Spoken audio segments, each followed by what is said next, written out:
Boys and girls, Miss Tabor back with another LLI lesson that I have permission to do from Heinemann, the publisher. Today we are going to work on words that end in a consonant and then a Y, and we're going to change the tense of them, meaning add some different endings that represent what's happening right now or what already happened, meaning in the past tense. After we do that chart, then we'll read a new book, and you are going to read this book yourself because it's a little bit easier and you should be just fine reading it alone. So let's go ahead and get started making our chart. So here is part of it. At the top it says words that end in a consonant and a Y. So these words are pretty much the exact same word, except one letter is different at the very beginning. When the ending is the same, that usually means that the word rhymes. So listen: cry, try, dry, fry. Yep, they all rhyme. Now, the Y at the end of these words all sound like what sound? I, I. They all sound like an I. Remember, when Y is at the end of a word, it can either sound like an I or an E. Usually, when it's at the end of a single syllable word, cry, it's going to end like an I sound. If it's a multisyllabic word or more than one syllable, it usually will end in an E sound, like in the word happy and baby. It just depends on the syllables. So we're going to add some endings to these words. We're going to add an ES to each of these words that talks about what's happening presently or right now. And then we're going to add an ED to each of these words to talk about past tense, or it already happened. Now, when their Y is at the end of a word, before you add an ending, you have to do something. So you have to change the Y to an I and then add your ending. So cry, let's change it to cries. Let's see, change the Y to an I, and then you add your ending, cries. Let's make all these the same size. Here we go. So cries. Let's change try to tries. Change your Y to an I and add ES. Tries. Dry to dries. Change your Y to an I and add ES. And then fry. Who wants just one fry? Not me. I want lots of fries. Change the Y to an I and add ES. Awesome. Also, the word fry, like if you're out in the sun, someone might say, uh-oh, you are going to fry. Go put sunscreen on. That's another meaning of this word besides French fries, which are delicious and one of my favorite foods. Okay, so this middle column is changing that Y to an I and adding the ending ES, which means present. It's happening right now. The baby cries, or its ownership of it. Now let's change these words to past tense, adding an ED, meaning it's already happened. So cry, let's change it to cried. Same thing, take your Y, change your Y to an I and add ED. Cried, tried, change your Y to an I and add ED. Dried, change your Y to an I and add ED. And fried, fried. All right, these words are a little bit kind of interesting to look at. Because this might be a little bit new for you, these words might look all wrong, but as you recognize them and look at them more and practice them, they will be automatic for you. All right, we are going to get into our new story. Take a look. If you notice, this is part of our Fox Family series, and this story is all about Roxy. Take a look at the title if you already have not.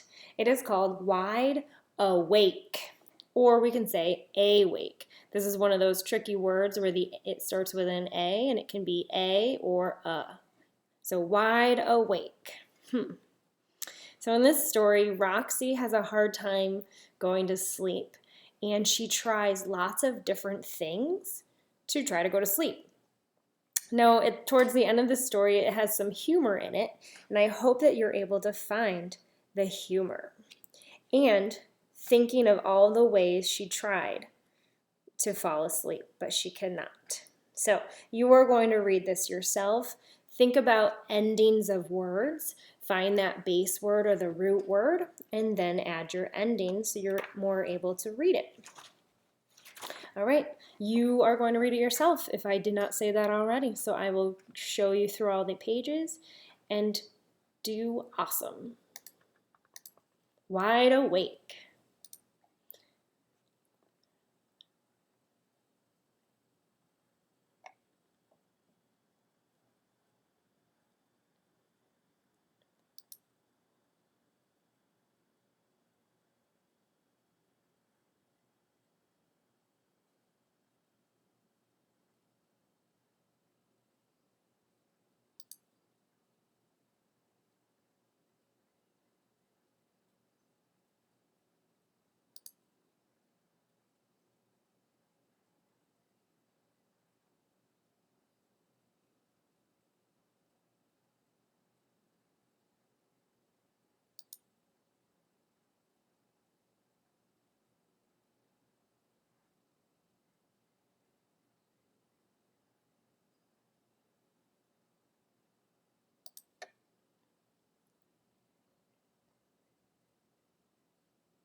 The end. So scrolling back up at the cover, thinking about this story, Roxy's problem, she could not fall asleep. So she tried lots of different things. What was that first thing that she tried? She was looking at everything within her room. And then finally she called out to her mother, which she read her a book. Did that work?